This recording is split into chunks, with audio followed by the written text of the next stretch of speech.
Étudier chaque mètre carré de champ, faire des prélèvements pour savoir quelle quantité d'engrais utiliser, c'était le quotidien de ces agriculteurs il y a encore quelques années.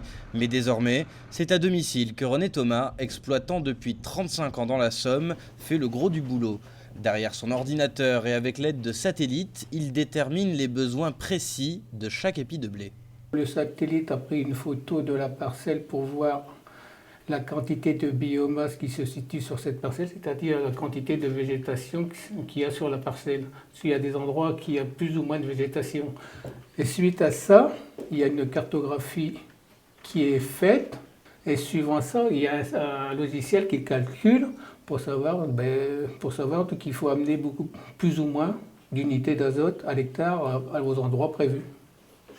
Non, là, il n'y a pas de problème. Avec la cartographie, on voit les endroits qui ont besoin de beaucoup d'azote et les endroits qui n'ont pas besoin de beaucoup d'azote.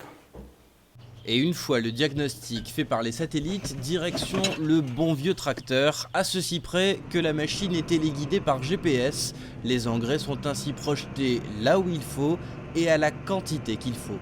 Là, j'ai sélectionné la parcelle où on est arrivé. Donc, voilà.